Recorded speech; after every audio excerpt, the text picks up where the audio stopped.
Peço aos irmãos que abram a palavra de Deus em Profeta Joel, livro do Profeta Joel, capítulo 2. Nós iremos ler do versículo 12 ao versículo de número 17. Livro do Profeta Joel, capítulo 2, do 12 ao 17. Vocês fizeram a atividade de casa? Fizeram a atividade de casa? O dia da expiação? Fizeram ali em Levítico 16? É Deus que não precisa. Maneira a Bíblia durante a semana, vamos ler a Bíblia direitinho. Deus, orar também. Amém.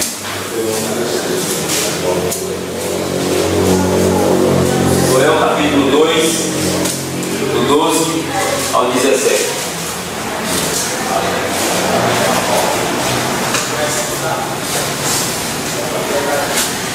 Todos acharam, irmãos? Acharam? Samuel, lê para nós o texto, por favor. Ainda assim, agora mesmo diz o Senhor: convertei-vos a mim de todo o vosso coração, eis com jejuns, com choro e com pranto. Rasgai o vosso coração e não as vossas vestes. Convertei-vos ao Senhor vosso Deus, porque Ele é misericordioso, compassivo e tardio em graça, e grande em benignidade, e se arrepende do mal. Quem sabe, senão você voltará, e se arrependerá, e deixará após si uma bênção, uma oferta de manjares e libação para o Senhor vosso Deus. Tocai a trombeta em Sião, promulgai um santo jejum, proclamai uma assembléia solene, congregai o povo, santificai a congregação, ajuntai os anciãos, reuni os filhinhos e os que mamam. Saia o noivo da sua recâmara, e a noiva dos seus aposentos. Chorem os sacerdotes, unidos pelo Senhor, entre o pórtico e o altar, e orem. Ouva o teu povo, ó Senhor, e não entregues a tua herança ao opróbrio, para que as nações façam escárnio dele. Porque eu me dizerem dos povos: onde está o seu Deus? Amém. Obrigado. Senhor Deus, graças te damos por tua palavra mais uma vez lida aqui neste lugar, pelo privilégio de ouvi-la, ó Deus, em nosso idioma, de forma bem clara, Senhor. E nós assim podemos compreender que o Senhor tem falado com a tua igreja.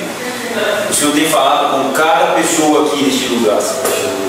E as tuas palavras, ó Deus, são palavras que consolam, são palavras de vida, são palavras de paz, mas para o nosso bem, ó Deus, também são palavras que nos exortam, ó Deus, e que nos reclamam a consciência, Senhor, a fim de que voltemos para ti de todo o coração. Dá-nos a graça, ó Deus, de que possamos, ó Deus, voltar ao Senhor de todo o coração. Que haja, ó Deus, quebrantamento em nossos corações nesta manhã. Possamos ouvir a tua palavra, o teu Espírito Santo, ó Deus, nos salva, Deus, para o bem de nossas vidas. Tem misericórdia de cada um aqui, Senhor. Perdoe os nossos pecados. Abençoe este ajuntamento aqui, ó Deus, tão especial, que é este ajuntamento de santos, ó Deus, em volta da tua palavra. Esta santa convocação, ó Deus, para ouvir o teu evangelho. Muito obrigado, Senhor.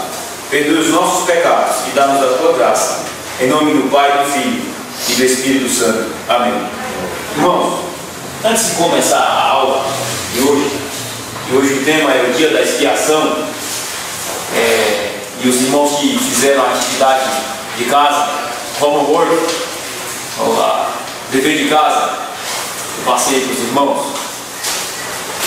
Eu quero pedir aos irmãos que hoje, não é amanhã não, é hoje, faça uma oração hoje, irmãos, uma oração hoje especial em prol dos irmãos lá na Nigéria, principalmente na Nigéria e no Senegal. O grupo Boko Haram, e o significado desse nome significa oposição a toda a educação, oposição a toda a educação ocidental, e principalmente cristã. O atentado lá Paris, um jornal. Quem sabe francês aí? Charlie Hebdo. Como é que é? Como é que é aí? Charlie Hebdo. Isso, Charlie Hebdo. Os irmãos estão acompanhando isso aí nos noticiários, e ontem eu vi alguma reportagem sobre isso. Mas eu quero que os irmãos entendam algo que eu fui alertado ontem e eu quero que os irmãos entendam isso. Irmãos, a guerra do Boko Haram, o levante muçulmano, o levante da Al-Qaeda, seja qual for, e dos grupos extremistas muçulmanos, e principalmente o atentado lá ao Charlie Hebdo, como é que é, irmão? Charlie Hebdo. Charlie Hebdo. Irmãos, por trás de tudo aquilo ali está a oposição contra a religião. A guerra ali não é uma guerra contra uma chave, contra uma revista. É guerra religiosa. Se os irmãos observarem, por que os muçulmanos atacaram o jornal, a revista, né? Por que atacaram? Porque eles difamaram os símbolos muçulmanos. E eu estava na internet esses dias, essa semana retrasada, essa semana, pesquisando mais informações sobre a revista, e eles publicaram também coisas terríveis contra todas as outras demais religiões, e principalmente contra o cristianismo. Só que o cristianismo não tem fundamentalista, assim, ao ponto de ir lá e fuzilar e jogar bomba. No passado nós já fomos mais fundamentalistas. Hoje nós temos menos fundamentalistas no cristianismo. Porém, os muçulmanos, muito mais fundamentalistas, atacaram a revista lá. A Alemanha, principalmente os hooligans, a Alemanha está quase que em peso contra os muçulmanos. Os alemães estão indo às ruas contra os muçulmanos. E quando se fala contra os muçulmanos, é uma guerra racial, mas antes disso uma guerra religiosa. E os muçulmanos estão atacando lá na África, e na Síria, e no Líbano, no Oriente, e em todo o mundo antigo, na Ásia, etc. Todo mundo ali, da Ásia, da Europa e da África principalmente, eles estão atacando cristãos, irmãos. Então, não estou divulgando, mas eu recebi uma mensagem agora de uma irmã que está no Senegal, missionária no Senegal, e eles foram avisados, por fontes lá no Senegal, que os cristãos deveriam se esconder, se proteger, porque o Boko Haram está preparando um grande ataque no Senegal. Eu tenho um contato com o pastor Zé Dilson, já trouxe aqui para os irmãos algo a respeito dele, da esposa e do filho. Eles estiveram presos lá por mais de um ano, e lá os muçulmanos pegam pesado, eles não dão brechas lá para cristãos. Então, irmãos, olhem hoje, por favor, parem hoje, desligue sua televisãozinha, se você liga sua televisãozinha, desligue sua televisãozinha lá nesse momento, e orem pelos irmãos que estão no Senegal e os irmãos que estão na Nigéria. Nós temos, ontem mesmo eu estava vendo os documentários, muitas igrejas na Nigéria sofrendo perseguições, e lá é assim, quando a perseguição vem, cristãos e católicos estão no bolo só. Então, olhem, irmãos, por cristãos e católicos lá, e olhem também para que Deus salve os muçulmanos. Então, olhem, irmãos, olhem pelos missionários lá. Nós temos orado pelo Osni, pela sua família, que estão no meio que está em meio ao mundo árabe mesmo. Ele está nos Emirados Árabes, uma região lá. O pastor o missionário Zé Dilson, sua esposa e seu filho, que estão no Senegal, e muitas outras famílias ali no Senegal também, de missionários brasileiros e americanos também estão lá. E olhem, irmãos, pelos missionários na Nigéria, e pelo missionário Gesser Rios e a irmã Yolanda, que sofrem bastante problema de saúde, mas que estão na África do Sul pregando o Evangelho e levando a palavra de Deus. Irmã Zulei, pastor Divino, pastor Joel, que estão em Moçambique também. O confronto muçulmano lá é pesado, é ferrenho. Então, irmãos, clamem por esses irmãos, cubram esses irmãos de oração, irmãos, peçam a graça de Deus por eles. No final da aula a gente vai fazer uma oração por eles aqui, mas não se esqueçam desses irmãos. Amém? Amém.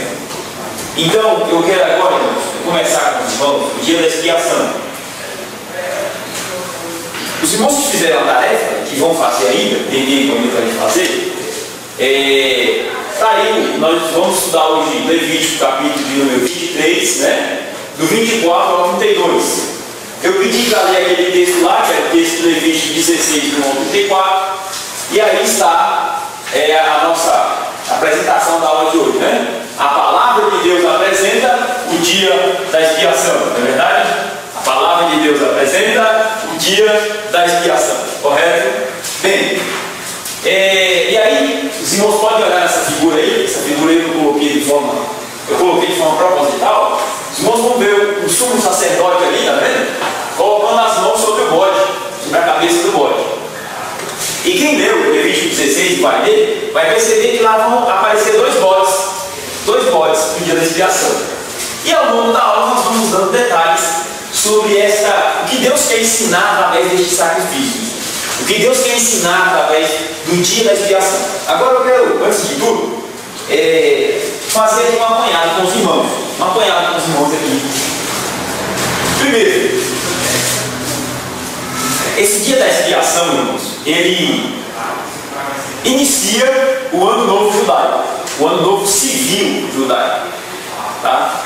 Ele é a primeira cerimônia do ano novo judaico, o primeiro ano novo civil judaico. Os irmãos sabem que o judaísmo tem dois calendários, um ano cerimonial e um ano civil, né? O calendário civil e o calendário cerimonial. E Deus instituiu este dia, não é uma festa, é um dia, no meio das festas. Os irmãos vão ver que nós precisamos estudar mais uma festa, que é a festa das cabanas, ou a festa dos tabernáculos. Então a última festa que iremos estudar é a festa dos tabernáculos ou a festa das cabanas. Muito maravilhosa também, e temos muito que aprender nessa festa como crentes do Novo Testamento. Porém, essa festa do dia da expiação, e aí eu quero que os irmãos voltem para Levítico capítulo de número 23, Levítico capítulo de número 23. E eu vou ler com os irmãos estes versículos do 26 ao 32. Quero ler com os irmãos.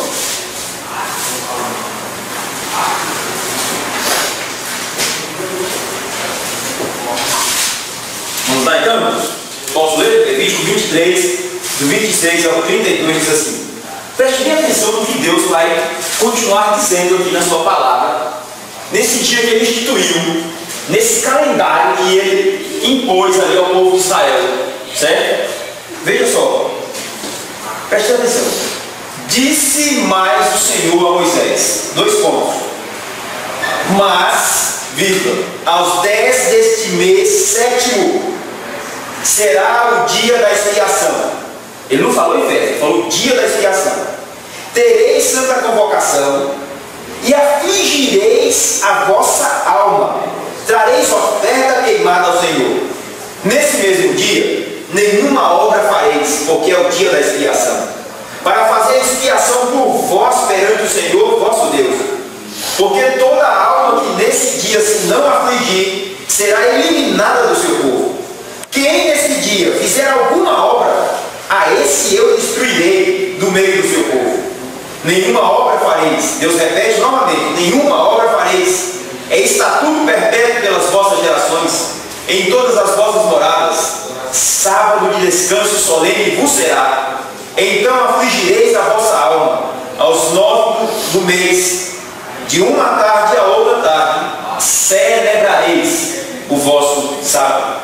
Eu já quero dizer para os irmãos que esse dia que caía, o dia da expiação, geralmente não era sábado. E Deus está dizendo aí no último versículo que esse dia será o quê? Samuel, lê para mim, por favor. Será o quê? Será sábado de descanso. Irmãos, havia 2 sábados, e havia 2 sábados para o judaísmo. 2 sábados para o judaísmo. O sábado era esse sábado mesmo de ontem. Sábado que Deus descansou de suas obras. Então ontem não foi sábado? Esse é o sábado, primeiro sábado para o judaísmo.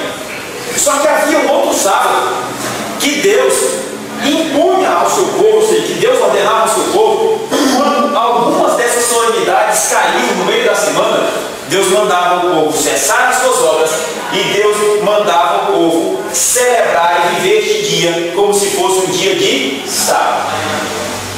Guarda bem isso aí, que isso aí vai ter aplicações para nós. Mas eu quero que os irmãos guardem bem isso aí. Entender essa questão dos 2 sábados? É o sábado do dia da semana mesmo e o sábado que Deus ordenava ao seu povo para que eles parassem toda a obra para que eles pudessem cultuar a Deus, adorar a Deus, levar o sacrifício a Deus. Isso é a exigência de Deus, certo? Agora imagina você está se preparando para um feriado bacana, legal, ou preparando uma festa, ou preparando um piquenique, ou para receber uma visita em casa, e chega Deus e diz assim: aquele dia que você está programando vai ser um dia de sábado. Olha, aquele dia, o nome do dia, vocês vão parar para afligir a vossa alma. Não, vocês já tiveram algumas férias de vocês interrompidas? Já tiveram? Vocês já tiveram algum dia de descanso? Você diz assim: amanhã eu vou dormir até meu dia. Já tiveram esse dia assim? E aí você se programa e quando pensa que não, você que ia acordar meio-dia, 6 horas da manhã está de pé para fazer alguma coisa que foi programada assim de forma urgente para você, não é verdade? A tua agenda foi atropelada, não é? Guarda bem isso aí. Vamos lá agora para o slide lá para pegar. Como eu já falei para os irmãos, a nossa folha ela se divide, o nosso estudo de casa, ele se divide. Alguém não pegou, irmão, essa folha? Hã? Alguém não pegou? Quem não pegou? Pegou não? Então tá aqui. Vocês vão ter a chance de fazer, viu? Semana que vem ainda tem um pouco de ainda. Alguém pegou aí? Todo mundo fez? Pegaram, né? Tem mais aqui, viu? Separei direitinho, imprimi mais cópias para ninguém ficar sem participar. Então vamos lá, dia da expiação. Então os irmãos aí já observaram que a nossa aula está sendo dirigida por essa folha aqui, o dia da expiação, né? E na primeira parte da coluna aqui está o que? Interpretação. Então nós vamos aqui nos slides trabalhar hoje interpretação, correto? Vamos trabalhar a interpretação desse dia aí. Só um momentinho.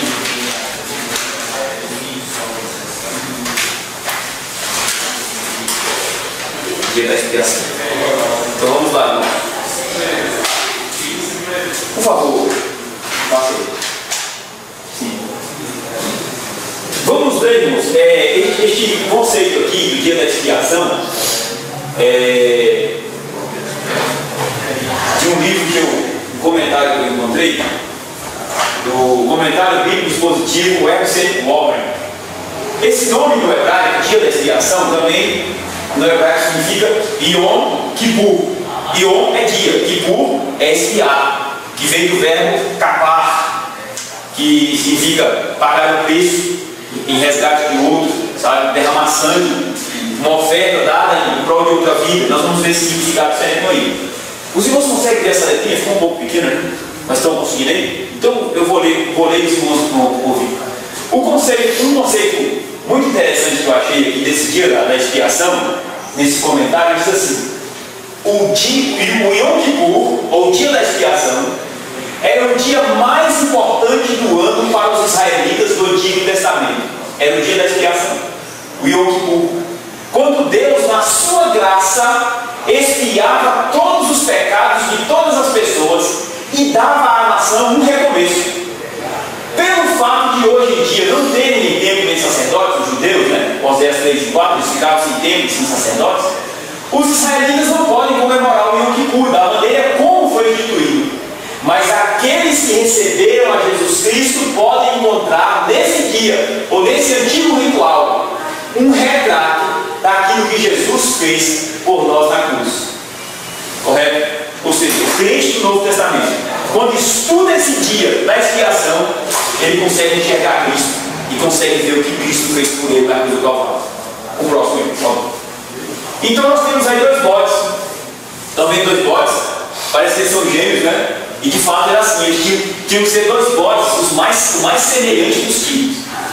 Porque era um bode para ser morto pela congregação, e o outro bode que era levado na cordinha por um homem que já era voluntário antes da cerimônia, já se dispunha: ó, eu vou levar o bode, o bode emissário, ou o bode expiatório, eu vou levar o bode emissário. E esse bode, o símbolo dele é que quando o primeiro bode era degolado, o seu sangue era derramado para cumprir a este outro bode, o sacerdote colocava a mão sobre ele, igual aquele lá da introdução, por favor. Então, esse outro bode, o sacerdote colocava a mão sobre ele, confessava todos os pecados da nação de Israel, e depois que ele confessava, este homem que já era voluntário para levar o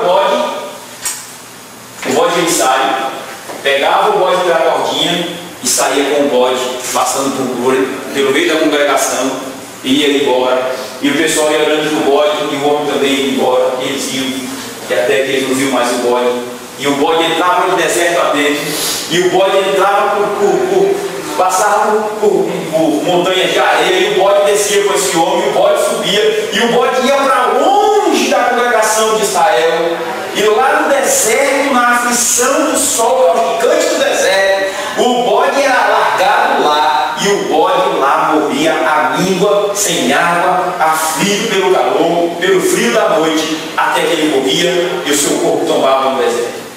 E quando ele levava, quando aquele homem levava aquele bode para o meio do deserto, para longe da congregação de Israel, todo mundo entendia que aquele bode estava levando sobre ele, que aquela vida estava levando sobre ela todos os pecados que contaminavam a nação de Israel.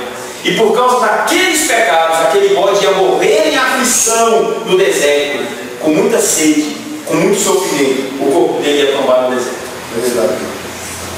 Padecer fora da porta. Isso, muito bom. Como o escritor Severo disse, Cristo padeceu fora dos portões da cidade, fora da cidade de Jerusalém.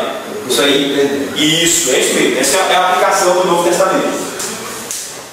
Por isso que o irmão disse ali, que quando a gente estuda a festa da expiação, a gente já começa a ver Cristo sendo representado nessa festa. E esse bode representa, o bode que é degolado representa Cristo, que foi morto na cruz do Calvário e teve o seu sangue derramado para purificação de pecados, para expiar pecados. E o bode que foi também é Cristo sendo representado, Cristo como aquele que levou os nossos pecados para longe da congregação do povo de Deus. Cristo que sobre si levou os nossos pecados, para que nós não morrêssemos debaixo da aflição da ira de Deus. Correto? Bem, então esses são os dois bodes. Esse sétimo mês tinha o nome Tisrei. Esse é o nome em hebraico, Tisrei, o sétimo mês. Bom, e aí eu quero ler para os irmãos o que significa esse sétimo mês. O sétimo mês é o mês mais sagrado de todos. Não sendo o seu nascimento ou a sua lua nova apenas consagrada ao Senhor como a dos outros meses, mas celebrada de modo especial, como a festa das trombetas. Enquanto 3 outros festivais ocorrem dentro deste mês, deste período. Então, dentro desse sétimo mês ocorrem mais outros festivais: o dia da expiação, a festa dos tabernáculos e o dia 8º, que também era um dia festivo para o povo de Israel, uma vez que somente neles nenhuma obra servil fareis podia ser feita. E aí quem dá esse conceito aí é um judeu chamado Shem, é festa de Israel. Ele era um judeu convertido ao Evangelho, estudou na Alemanha e fez um comentário muito profundo sobre as festas de Israel, levando para a ótica do Novo Testamento. Agora pode ir adiantar um pouquinho. Agora eu quero que os irmãos voltem aí na palavra de Deus e leia para mim aí, Elaine, por favor, leia para mim, versículo 23, 24 e 25 do capítulo 23 de Levítico. 23, 24 e 25. Leia, por favor, em voz alta, para a gente entender o que vai acontecer aí. 23 e 23. 23, 24 e 25, do 23 de Levítico. Disse mais o Senhor a Moisés: fala aos filhos de Israel, dizendo: no mês sétimo, ao primeiro do mês, tereis descanso solene, memorial, com sonidos de trombetas, santa convocação. Sim. Nenhuma obra servil fareis, mas trareis oferta queimada ao Senhor. Pronto. Então, esses 3 versículos estão dizendo, Deus está dizendo, que antes do dia da expiação havia uma festa, chamada a festa das trombetas. E essa festa era um dia em que os sacerdotes os levitas tocavam trombetas para anunciar a chegada do novo ano para o povo de Deus. Então anunciavam a chegada do novo ano, certo? Eu só quero que os irmãos guardem isso. Essa festa das trombetas, ela abre a festa, o início do novo ano. Então o povo de Deus já vai saber que eles vão começar um novo ano com o quê? Com Deus. E esse novo ano que eles vão começar com Deus, eles vão começar vivendo o calendário que Deus estipulou para eles. Então todo o calendário do ano judaico já estava determinado pelo próprio Deus. Agora vejam, irmãos, Não tem o ano novo, que é a festa das trombetas, determina a chegada do ano novo. Já no começo do ano novo, Deus institui o dia da expiação. Antes tiveram uma festa, um dia de festa, festa das trombetas. E agora o próximo dia não é dia de festa, é o dia de expiação. E Deus ordena aqui no capítulo de número 23, versículo 26 a 32, que esse dia não era dia de festejo, que esse dia não era dia de banquete, que esse dia não era dia de tocar instrumentos, que esse dia não era dia de regalar-se, de alegrar-se. Esse dia é um dia de quê? De quê? Afligir-se. Esse dia era um dia de entristecer-se. Esse dia era um dia de colocar a alma para entristecer-se. Ora, a gente costuma começar o ano com muita festa, é ou não é? Tem gente que esquece até dos vizinhos de todo mundo e dá festa mesmo aí, que dura aí uns 3, 4 dias e festa a rodo. Mas Deus quer que o povo dele comece este ano que se inicia com tristeza. Deus quer que o povo dele se entristeça. E ele ainda diz mais aí no texto que os irmãos acabaram de ler, ouvindo, que aquele que não se afligisse neste dia seria eliminado do seu povo. Seria eliminado do seu povo. Seria destruído. Não teria mais parte nem com Deus, nem com o povo de Deus. Alguém pode estar pensando, mas que Deus é esse? Que manda o povo se entristecer? Que ordem é essa? Que mandamento? Vocês já ouviram um mandamento desse, irmão? Ordeno que todos vocês se aflijam. Ordeno que vocês aflijam a vossa alma. Que Deus é esse, irmão? Que manda se entristecer?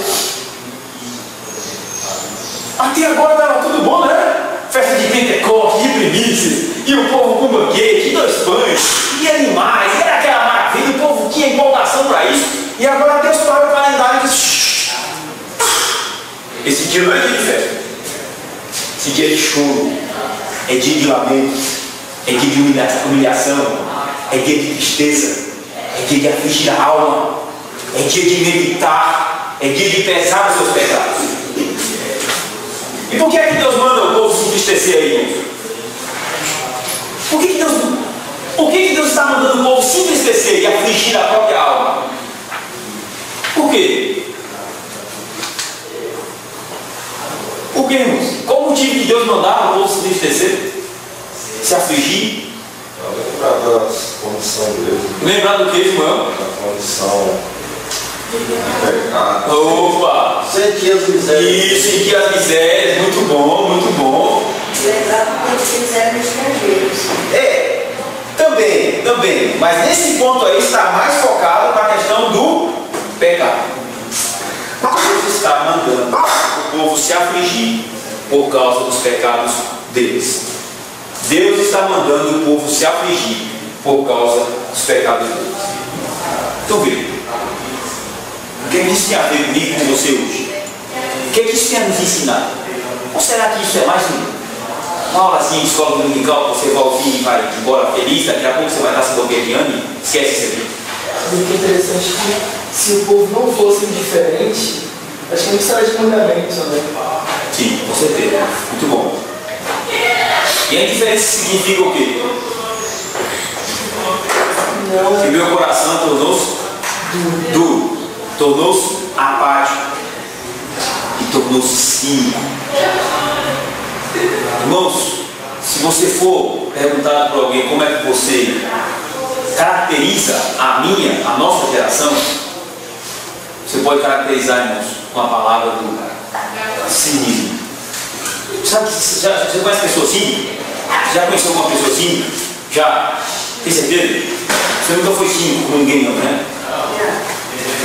O cinismo, irmãos, é uma coisa tão terrível que a pessoa ela absorve esse comportamento e você está falando a verdade para ela, está chamando a atenção dela e para ela faz uma cara de uma piedade tão grande que você diz assim, essa pessoa aí, sei lá, né? Ah, tá aí, tá ouvindo, olha, essa agora ela vai andar certinho.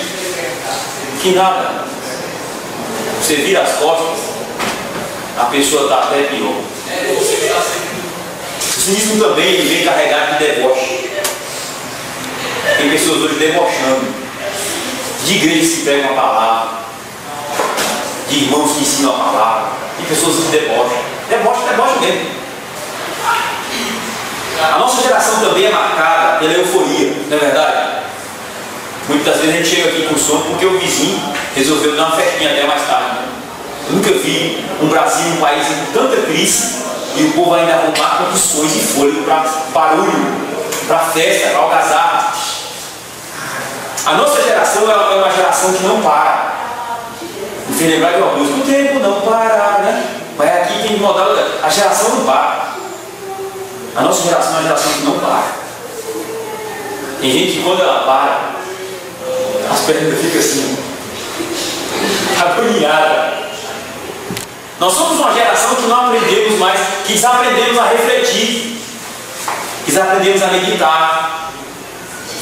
A gente não para mais, com a Bíblia aberta, e pensar assim: mas eu estou fazendo isso errado. Rapaz, minha vida não pode estar assim, a palavra de Deus me ensina isso.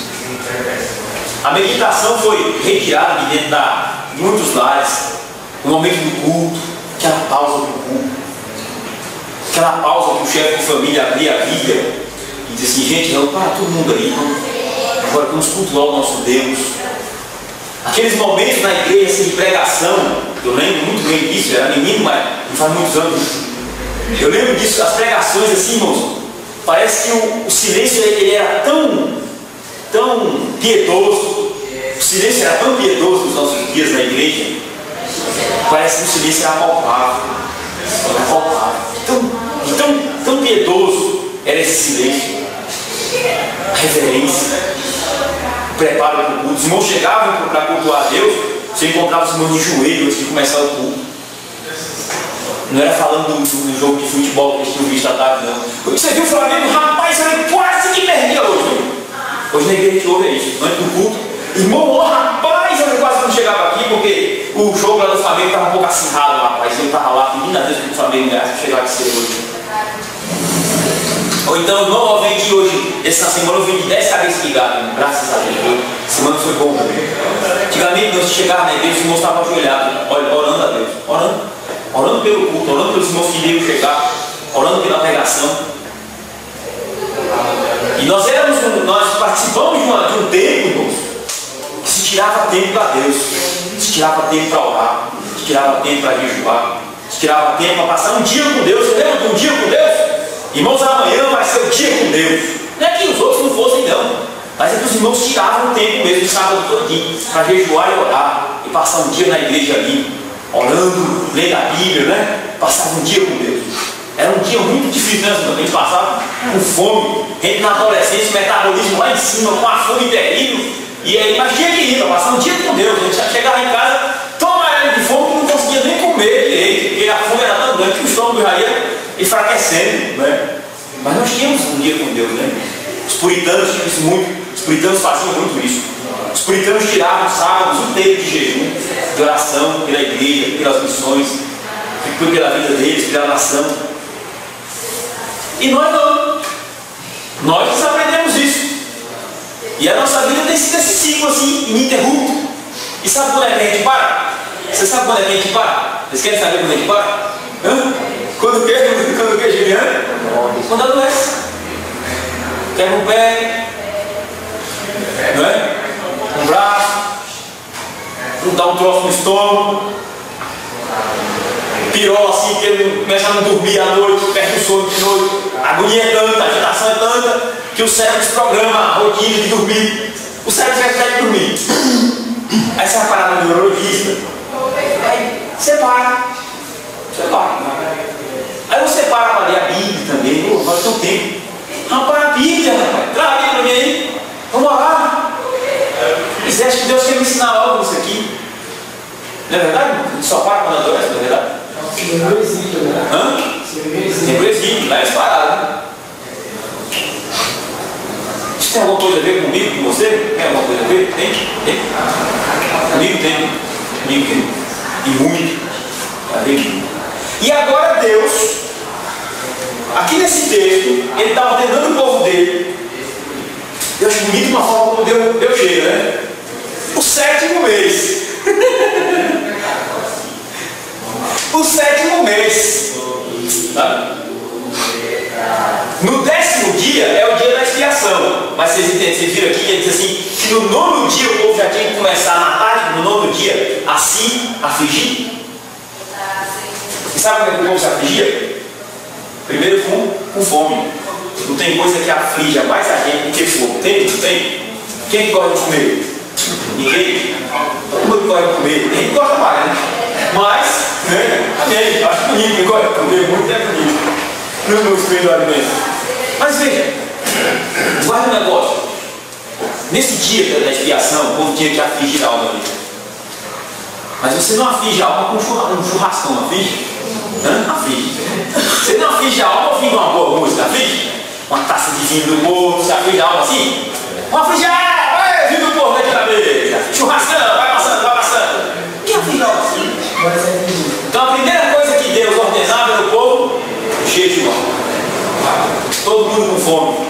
Irmão, tem coisa que aflige mais alma que a fome. Todo mundo com fome, jejuar. Os servos, os escravos, todo mundo que estava ali no meio de Israel, todo mundo. Hoje ninguém come, ninguém vai para nada para comer. Por que não? Não quer comer hoje não, só orar. Hoje é tempo para refletir, então fome, todo mundo aí, todo mundo com fome. Aí todo mundo ficava em casa assim, com fome, olhava para as panelas assim, facinho, bocado em cima do fogão. Não tem nada aí não. O pai de família já começava a reunir o povo ali para ler a lei, para citar a lei. Hoje é culto. Imagina, um culto com fome, hein?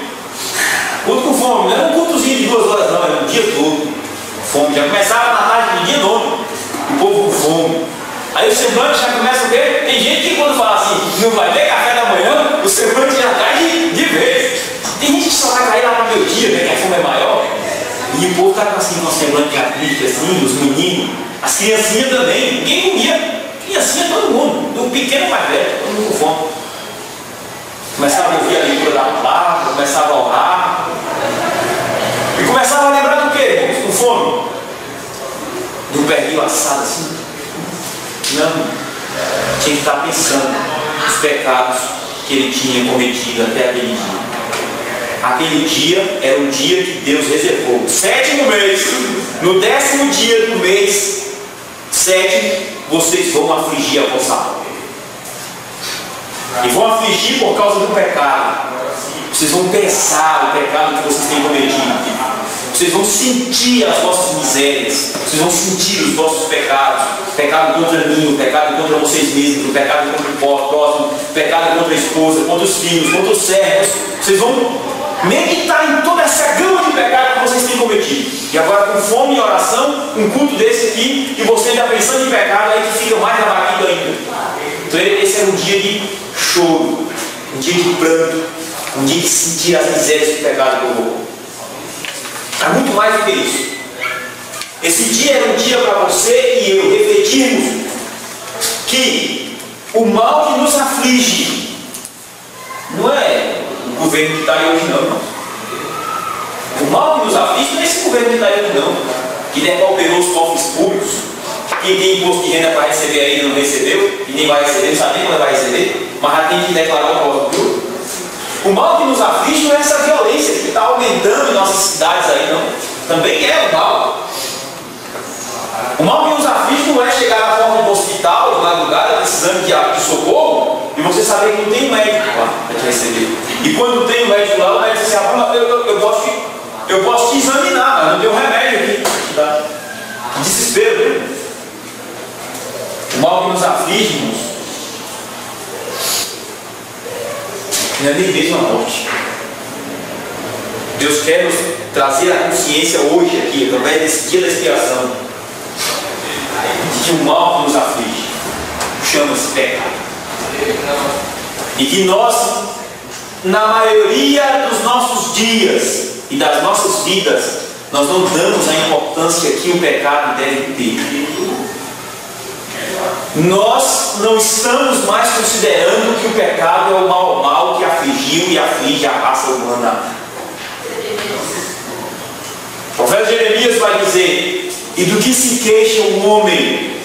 Do que se queixa um homem, se não dos seus próprios pecados? Do que é que você está se queixando? O dinheiro está pouco. A roupa do ano que você não conseguiu comprar, uma mais nova. Você está se queixando porque não pode adquirir uma casa melhor? Você está se queixando porque ainda não conseguiu melhorar um pouquinho de vida? Do que é que eu estou me queixando? Que nós nos queixemos dos nossos próprios pecados. Esse dia da expiação é uma intimação de Deus para o seu povo entender que nós somos culpados pelo pecado que entrado na criação. Que nós somos responsáveis pelo pecado. Que nós temos um peso de responsabilidade, irmãos, tremendo sobre os nossos ombros. Porque as nossas gerações e as futuras gerações estão todas contaminadas pelo pecado. Deus está querendo dizer que nós somos responsáveis pelos males que chegaram em nossa vida, porque nós também somos pecadores como os demais. Esse dia é para você refletir de que algo está errado na minha e na tua vida, de que algo está errado na criação de Deus, que Deus a criou perfeita, santa, bonita, harmoniosa, cheirosa, prazerosa, deleitosa, e que nós estragamos com tudo, porque nós pecamos e continuamos a pecar.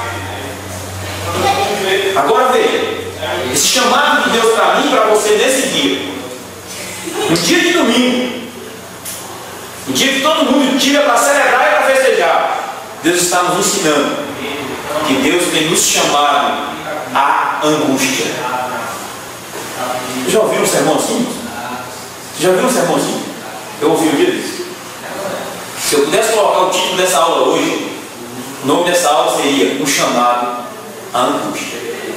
Quem deu esse título a uma pregação foi o pastor David Wilson. Ele pregou esse sermão no dia de domingo e na terça-feira ele morreu. Foi o último sermão que ele pregou. O pastor David Wilson pregou nos bairros mais violentos dos Estados Unidos, dominados pelo tráfico, por traficantes, por drogas, por prostituição, por mazelas sociais. E Deus o levou ao Brooklyn para pregar o Evangelho. Muitas vidas, muitos traficantes, muitos drogados foram alcançados pelo Evangelho naquele lugar.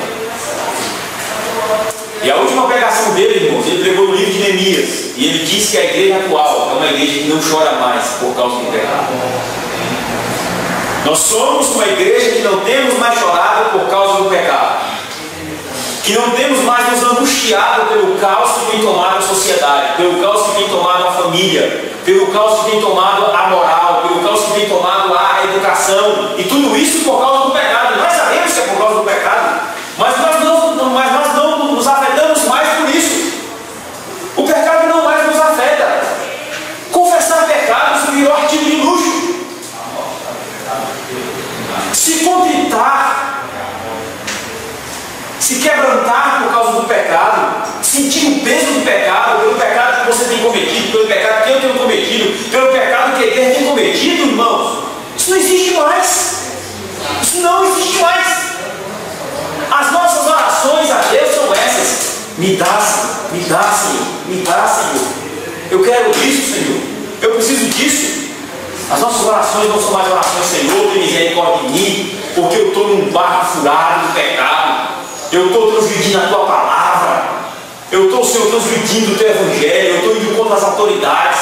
Eu estou sendo blasfemo. Eu estou sendo boca porca. As nossas orações não geram mais em torno de confissão de pecados.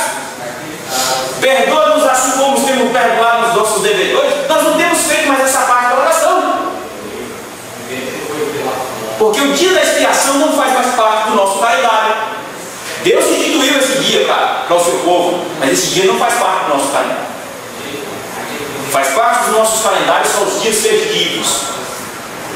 Porque festejar, irmãos, é na festa que você esquece a dor da existência, é na festa que você ameniza o caos social, é na festa que você dá uma certa mudança na sua consciência de realidade. Então a festa, ela de certa forma, ela anestesia algumas áreas da vida por um certo momento, e você vai empurrando a vida, você vai levando a vida, e a vida vai te levando, como disse o poeta brasileiro. E quando Deus instituiu esses calendários para Israel, que deu Deus menos queria é que a vida levasse o povo dele. É que se não estivesse na boca do povo dele, e que também o povo dele não empurrasse a vida com a barriga. Deus programou todo um calendário para o povo dele. E no começo desse calendário, desse ano civil, Deus instituiu o dia da expiação. Um dia só da expiação. Era um dia que era derramado muito sangue. Era um dia muito dramático. E as crianças não ficavam na salinha das crianças, não. As crianças ficavam aqui junto com os seus pais, para ver um bode ser degolado, para ver os novilhos serem degolados, para ver as ovelhinhas que elas costumavam brincar na fazenda dos pais serem mortas, aqui o sangue ser derramado. Elas precisavam ver isso. Elas precisam ver isso, desde pequenininho. Walter Benjamin, quando escreve um texto muito maravilhoso, ele fala sobre a morte do narrador. Ele fala sobre essa questão de que a nossa sociedade foi uma sociedade que foi higienizada quanto à questão da morte. E hoje morre alguém ou algo morre e nós nos sentimos tanto impacto como os nossos pais sentiam, quando as nossas gerações passadas sentiam. Porque quando morria alguém, você ficava com aquele alguém ali no leito de dor e a família toda ali sofrendo com ele, ficava em casa. A família toda ali do lado, o pai sofrendo, a mãe sofrendo, não tinha recurso, não tinha médico, o médico demorou a chegar. Quando pensava que não, a família toda via aquele pai respirar, aquele avô morrer, aquela avózinha passar da eternidade, todos viam ali a morte dela. Aquilo era didático. Aquilo era didático, diz Walter Benjamin. Porque quando a pessoa é criada num ambiente desse, vê a morte de forma como ela é, essa pessoa começa a pesar e dar valor à vida.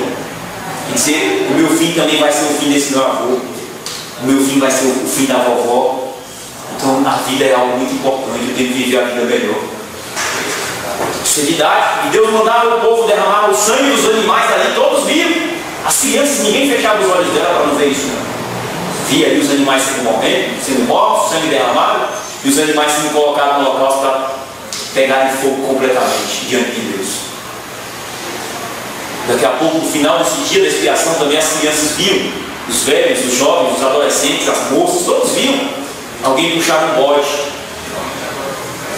berrando, e todo mundo sabendo para onde ele ia. Para onde ele ia?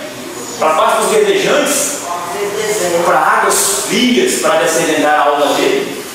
Ele ia para a aflição do deserto, para o calor do deserto, para correr o risco de morrer picado por uma naja, por um escorpião, para comer uma erva maldita daninha e morrer envenenado, agonizando sem água. Todo mundo sabia que aquele bodezinho, que não tinha nada a ver com o pecado de nenhum deles ali, um bodezinho inocente que não sabia nem o que era pecado, estava carregando uma multidão de pecados daquele povo para fora do arraial, para que Deus não matasse desde a criança até o mais velho, como o pastor aqui pregou ainda há pouco, para que Deus poupasse crianças e toda uma geração por causa da ira dele contra o pecado. Então esse dia da expiação é um dia para pensar, um dia para meditar, é um dia para dar um stop, é um dia para dar não é um coffee break não, é um fome break. É um fome break.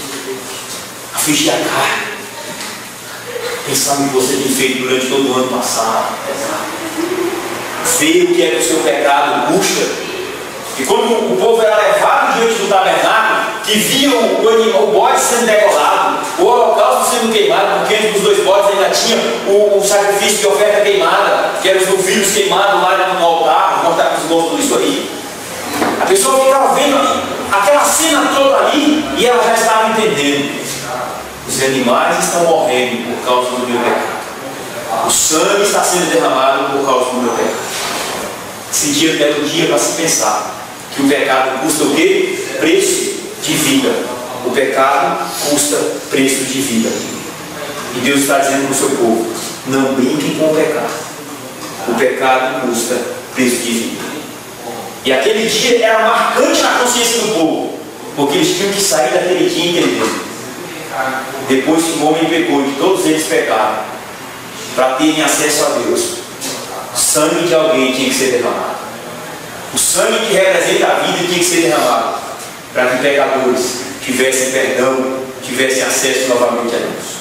Agora a mediação a Deus, como pregou o pastor pela manhã, tinha que ser feita obrigatoriamente por sangue derramado e sangue inocente. Sangue inocente. Bem, esse é o contexto. O primeiro dia do 7º mês era o dia das trombetas, era o anúncio do ano novo. O toque das trombetas anunciava um novo ano, mas somente o derramamento de sangue podia dar ao povo perdão e um recomeço. Sem derramamento de sangue, o quê? Não há remissão de pecados. Hebreus 9:22. Vamos ler todos juntos? Sem derramamento de sangue, não há remissão de pecados. Tem mais alguém aqui? Vamos ler todos juntos? Sem derramamento de sangue, não há remissão de pecados. Hebreus 9:22. E o que é remissão? A palavra remissão no latim significa ação de pôr a caminho de novo. Cessação. Novo. Isso é bonito demais. Olha. Sem teste. Hoje é o dia da expiação. Sem teste. Sem teste. Quando a Bíblia diz que sem derramamento de sangue não há remissão de pecados, está dizendo que o pecado custa o preço de vida. E vida inocente. E vida que não tinha nada a ver com o meio do pecado. E que se essa vida não morrer no meu e no teu lugar, quem vai morrer sou eu. Quem vai morrer é o teu filho, a minha filha, o meu filho, os meus parentes, todos nós vamos morrer. Se uma vida não for dada em oferta diante de Deus para poupar a minha e a tua vida. Agora veja, a palavra remissão significa ação de pôr a caminho de novo. A palavra remissão já está dizendo que alguém está em rebeldia. Porque se eu não estou no caminho certo, se eu tenho que ser colocado novamente no caminho, é porque eu estou no caminho errado. Eu estou fora do caminho. Se eu estou fora do caminho, eu estou desviado. Se eu estou desviado, é porque eu estou rebelde contra Deus. E Ele é o caminho, a verdade e a vida. Disse Ele, o próprio Cristo. Ninguém vem ao Pai senão por mim. Então a palavra remissão, irmãos, está dizendo a nós que para que eu seja devolvido novamente ao caminho do Pai, ao caminho da comunhão com os céus, ao caminho da graça, ao caminho da misericórdia, ao caminho do perdão, ao caminho do arrependimento, ao caminho da redenção, Cristo teve que derramar o seu sangue inocente no Calvário. Isso significa redenção. Devolver ao caminho novamente. Voltar ao caminho novamente. E o preço pago para voltar a esse caminho novamente é o sangue de vida inocente que foi derramado, que é o sangue de Cristo Jesus. Dá a entender também que na criação perfeita de Deus, o homem foi criado para viver eternamente. Então, quando o homem peca, ele morre. Então, ele interrompe esse caminho eterno. Muito bom. E em Cristo, com a remissão, o homem volta a viver eternamente. Muito bom. E não só o homem, mas toda a criação ainda o quê? Geme e aguarda o quê? Na expectativa da redenção dos filhos de Deus. Então, se a criação também aguarda gemendo essa expectativa da redenção, toda a criação também é o quê? Redimida pelo sacrifício de Cristo Jesus. Porque o pecado atingiu tudo, contaminou tudo. Somente Cristo, pelo seu sacrifício, nos põe de volta no caminho de Deus, na renova missão. Cristo nos coloca na nova missão de Deus através do seu vivo e eterno sacrifício. Ele nos coloca de novo na missão da obra da redenção. O 10º dia deste mês era o dia da expiação, ou o dia do Yom Kippur. Próximo slide.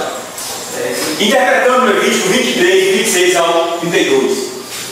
Primeiro versículo aí, olha para o primeiro versículo aí, pode estar aqui. Primeiro versículo, 26, né? Começa com que palavras? Vamos ler todos juntos? Disse mais o Senhor a Moisés. Aí eu grifei ali, disse mais. Quem disse?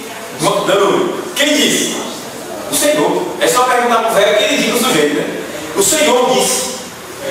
Mas ele disse o quê? Como ele disse? Mais. Oh, que coisa maravilhosa, sabemos. Olha o que significa isso. Disse mais o Senhor. Isso é graça, isso é misericórdia, olha só. Disse mais o Senhor. Deus continua a revelar-se ao seu povo. É isso que significa, irmãos, essa expressão disse mais o Senhor. Deus continua a revelar-se ao seu povo. através da sua expressa vontade. Deus não se conteve em revelar-se ao povo que Ele chamou para ser exclusivamente dele. Deus não se conteve. Deus não teve reserva de se revelar. O Deus proclamado nas Escrituras é o Deus que se revela. Coloquei de parênteses porque é o título do livro do Chico. E comunica-se em uma linguagem humana, comunicativa, e expressa quem Ele é. Através da sua vontade, que Ele faz valer em cada ordem e ensino da Bíblia Sagrada, o povo de Deus não precisa buscar respostas para as questões da existência e da vida em outro lugar, em astros, jogar pedras, cartas, ninjas e demais. Deus fala claramente nas Escrituras Sagradas. Você tem certeza que você serve a um Deus que fala? Ou o seu Deus é mudo e você é quem fala e coloca palavras na boca dele? E tem gente por aí que faz isso. Deus me falou. Olha, Deus te falou que esse ano tem que comprar um carro novo. Deus não viu? Ou foi você que colocou palavras na boca desse teu Deus, que não é o Deus da Bíblia? Porque na boca dele ninguém coloca a palavra. Da boca dele sai palavra de vida eterna. Mas você não coloca a palavra na boca. E esse Deus aí está dizendo, está se revelando através do quê? Da sua santa palavra. Sabe quando é que Deus fala? Quando o que você entende está de acordo com esta palavra. E quando o que você vive ou te leva a viver está de acordo com o que Ele deixou escrito. Então disse mais o Senhor. E esse disse mais significa que nós temos recebido a graça de Deus de ouvirmos a voz dele através dessa escritura, dia após dia, ou lendo, meditando nela, orando sobre ela, ou ouvindo a pregação no domingo, o ensino da palavra de Deus, nos cultos dos nossos lares. Nós temos ouvido a palavra de Deus. E disse mais o Senhor. Deus continua a dizer. Deus não se contenta, irmãos, em falar pouco. Deus não se contenta em falar pouco. Ele fala, irmãos, a palavra dele exaustivamente. Às vezes Deus torna-se repetitivo, não é verdade? O que significa Deuteronômio? A segunda leitura da lei. Deus está dizendo a lei novamente para o povo. O apóstolo Paulo vai dizer que não me é cansativo ou enfadonho repetir a vocês as mesmas coisas, os mesmos ensinamentos. Pelo contrário, isso para vocês é bênção, é vida, é preservação. Então Deus está falando. Está chato ouvir Deus? Está ruim ouvir Deus? Disse mais o Senhor. Pode.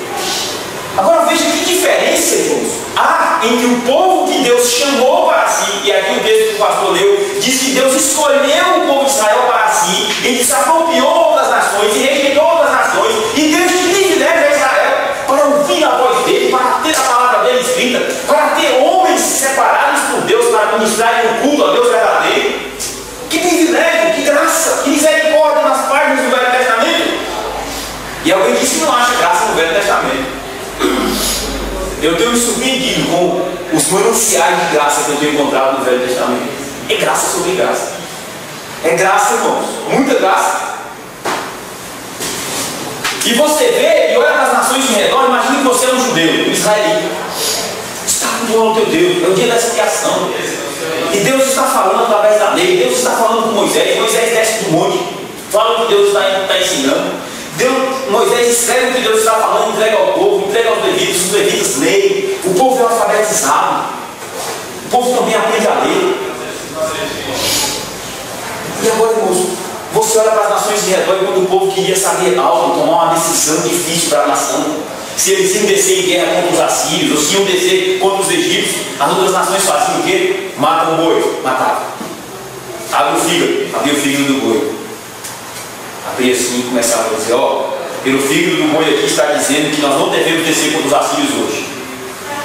Os outros chegavam, olhavam, o rei precisava de uma decisão, como ele ia deixar um herdeiro no trono, ou como ele ia conduzir a nação, problemas difíceis assim. Ele chamava os magos, chamava os astrólogos, né? E os astrólogos viam, não, senhor rei, quero que vocês leiam para mim como é que os astros estão alinhados para eu saber se eu vou poder tomar essa atitude ou não. Daí o povo olhava para o céu e dizia, olha, os astros estão alinhados, você pode descer que vai dar tudo certo. Os outros jogavam pedras. Outros matavam crianças para que o Deus deles respondesse às suas petições. E você vê o povo de Deus, irmãos, que Deus está falando face a face com eles. Deus está dando a palavra escrita. Deus não está enganando este povo. Deus está conduzindo este povo em caminho de verdade. Deus quer o bem deste povo. Foi isso que o pastor leu hoje aqui em Deuteronômio. É para o vosso bem que vocês devem cumprir essas leis. Deus quer o bem do povo dele. Deus não exigia a morte de criança. Então veja isso. Agora, versículo 27 ainda. O 10º dia do 7º mês será o dia da expiação. Interpretando. Este é o Deus que determina o tempo, o calendário e a agenda de seu povo e da criação como um todo. Ele chega e diz: é no 10º dia que quer o dia da expiação. É assim que Deus chega? Não é assim que Deus chega? Moisés, diga aí: é no 10º dia do 7º mês que eu quero o dia da expiação. Moisés disse: não, senhor, peraí. Dia 10 já está combinado aí, vai tirar um dia aí, sabe, legal, sabe? Nós combinamos. Hã? Moisés falou isso para Deus? Hã? Senhor, o povo quer cansado de ir na caminhada. Estou no deserto ainda. Esse texto aí estava no deserto ainda. O pessoal caminhou demais. Senhor, a nuvem não parou. Vocês sabem que quando a nuvem parava, o povo acampava. Não é verdade? E tinha boca da noite assim, que o povo estava achando que ia dormir naquele lugar ali. Aí vinha a coluna de fogo já se movimentando. O povo, o carro passa água aqui, joga nas portas, joga com os animais, todo mundo atrás. E de noite no deserto. E Deus é assim. Você está achando que andar com Deus, você tem a vida programadinha por você?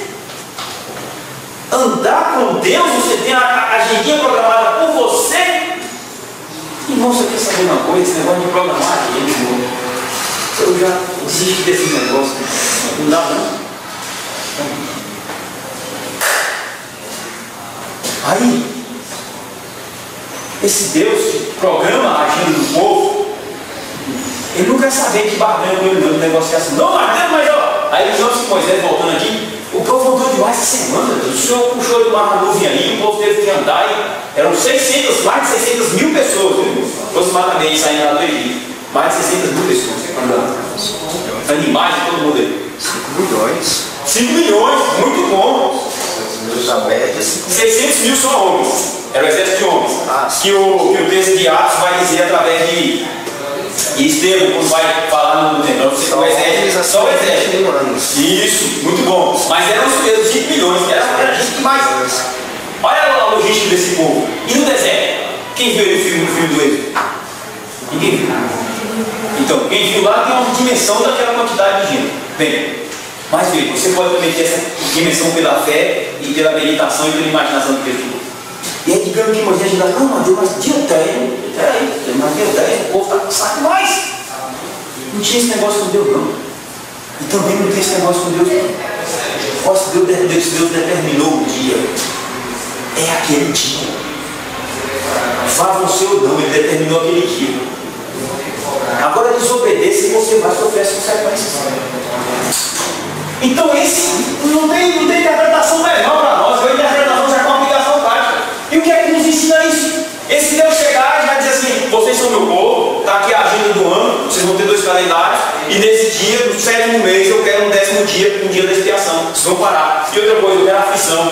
Ninguém vai comer, e só vão se lamentar pelos pecados, meditar e pesar os pecados. Vão fazer o sacrifício que eu quero. Pode continuar. Versículo 27. É o dia da expiação. Deus está dizendo: esse é o dia da expiação. A gente não tem no nosso calendário lá dia do trabalhador, dia 1º de maio. 1º de maio, chegando. Vamos para a Chapada dos Veadeiros. Para a prefeitura. 7 de setembro, é maravilha. No calendário do povo judeu tinha dia 10 do mês 7, dia da expiação. Imagina a cara do povo. Olha para mim e para a tua face, sabe? Que é um dia que passa fome. E Deus quer isso. Pronto, só isso. Deus quer isso. É isso que ele está dizendo. E ele ainda está dizendo mais: é o dia da expiação. Aí a expiação vem do hebraico, dia da reconciliação, Kippur. Vem do hebraico, fala Kippur. Purificação dos pecadores. O dia do perdão de Deus ou o novo recomeço. Kippur vem do verbo kapar, significa resgatar, remover ou pagar o preço. O dia que eu tenho que ser defrontado com os meus pecados e ver o mal terrível que é o pecado, dele provém todo o mal que nos afeta. Expiação, reparar o pecado. Samuel, lê para mim Lamentações 3:39. Lamentações 3:39. Lê. Esse é o dia que eu tenho que cumprir esse versículo aí, Lamentações 3:39.